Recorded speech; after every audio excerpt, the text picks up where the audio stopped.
In the next few minutes, we're diving into how the Dallas Mavericks fumbled their chance with one of the NBA's brightest stars. So picture this, a young Luka Donic dominating in the EuroLeague. That's the talent the Mavs snagged. We'll break down Luka's European background and how it's clashing with the Mavs' expectations and why it led to the trade to the Lakers. You'll see how Nico Harrison's time with Kobe shaped his view of what makes a superstar. More importantly, we'll unpack whether the Mavs' failure to understand Luka's mentality could be one of the biggest blunders in sports history. So imagine this, a 16-year-old kid stepping onto the court, surrounded by grown men in one of Europe's toughest basketball leagues. Most teenagers would be intimidated, but not Luka Donic. He was dominating. Luka's journey in European basketball is extraordinary. Before he could legally drink in the US, he had already claimed the EuroLeague MVP title, competing against seasoned professionals since his mid-teens. The Mavericks thought they knew what they were getting themselves into when they traded for Luka on draft night. They saw the highlight reels, the stats, the accolades, but they might have not fully grasped the unique basketball culture that shaped Luka into the player he is today. Luka's time with Real Madrid was about learning to play within a system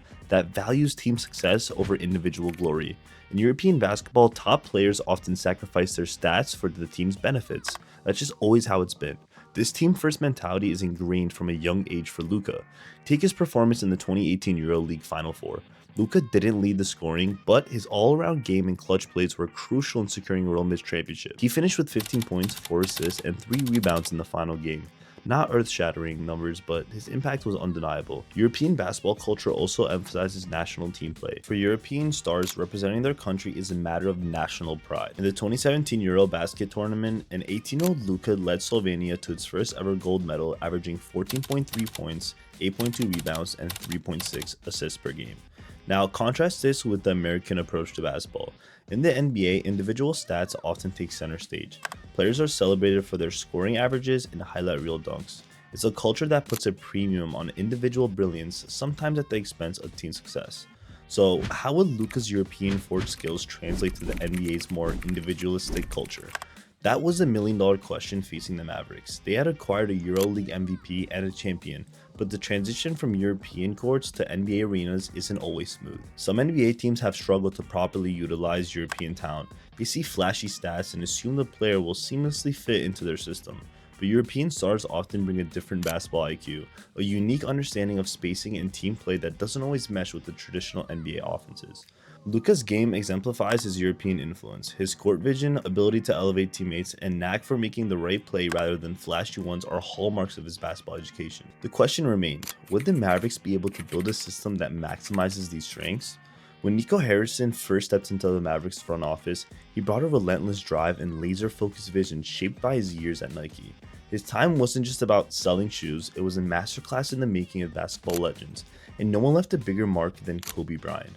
The Black Mamba's approach to the game was revolutionary, hitting the gym at 4 a.m., perfecting moves for hours, treating every practice like a Game 7 of the finals. This obsessive work ethic became the new standard for NBA greatness. Harrison carried this mindset to Dallas, believing a true superstar lived and breathed basketball 24/7. But then came Luka Donic, fresh off his European conquest, strolling into the NBA with a confidence that bordered on nonchalance. While other young stars were posting workout videos and talking about their grind, social media buzzed with photos of Luka relaxing with friends or enjoying a cold beer during the offseason. This laid-back approach wasn't just a cultural shock. It was a fundamental clash of philosophies. The Mamba Mentality with its relentless work ethic met Luka's European influence style that valued rest and more holistic approach to the game. The tension surfaced quickly. Despite Luka's impressive on-court performances, his off-court habits raised eyebrows. Whispers about his conditioning and commitment to improvement spread through the organization.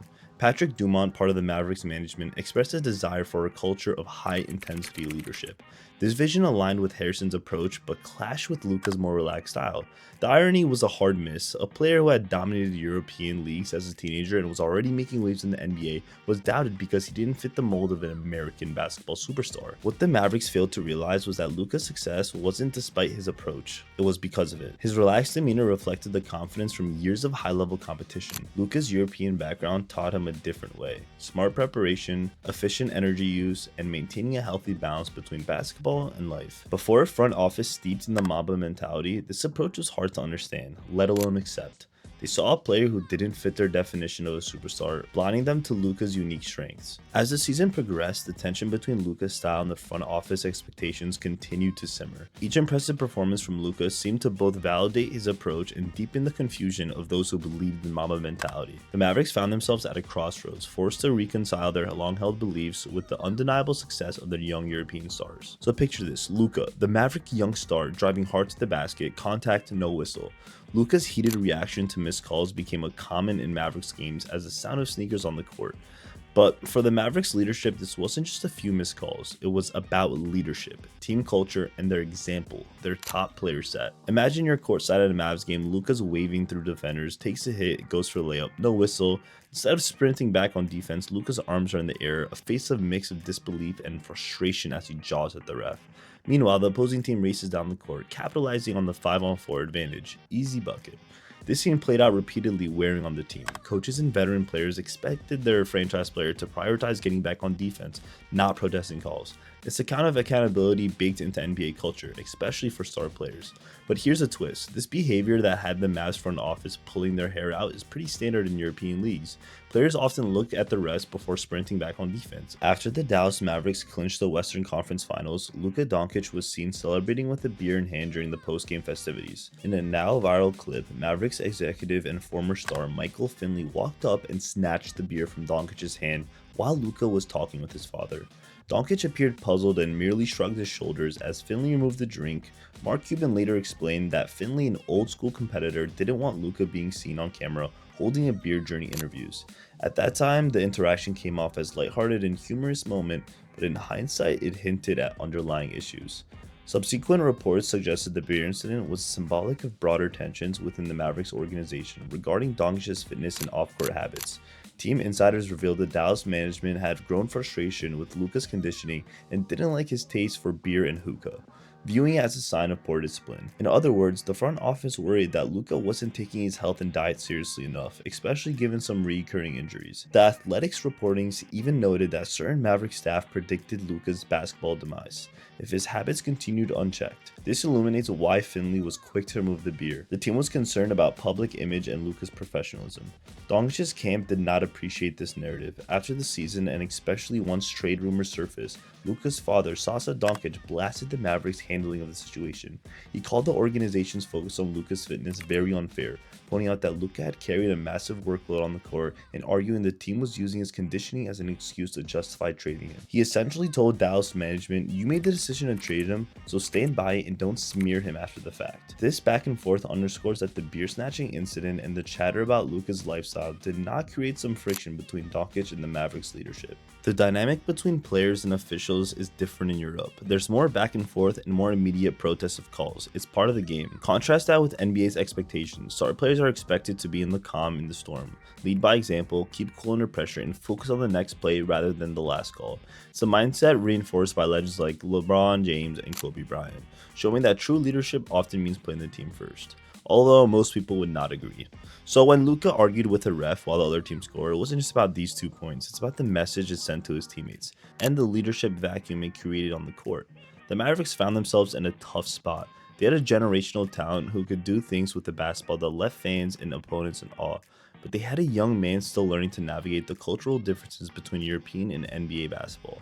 This clash exposed a deeper misunderstanding between Luka's European basketball mentality and the Mavericks' expectations. The front office struggled to reconcile Luka's approach and their version of what a superstar could be. They tried to address the issue, coaches talked to Luka about getting back on defense, veterans tried to lead by example, but the cultural gap proved harder to bridge than anticipated. It wasn't about changing habits, it was about reshaping an entire basketball worldview. So Luka's European roots are reshaping the NBA landscape. The Mavericks' struggle to fully embrace his unique mentality could be a major missed opportunity, signaling a league-wide wake-up call. European stars like Jokic and Antetokounmpo are challenging traditional notions of basketball greatness, proving there are multiple paths to success. To young ballers, your background and experience are your superpower. This is your blueprint for greatness. As the NBA evolves, who will be the next team smart enough to fully embrace a European superstar mentality? The future of basketball is being rewritten before our eyes. If you enjoyed this video, make sure to hit that subscribe button and comment what you think below. On that note, DFA, and we're out. Peace.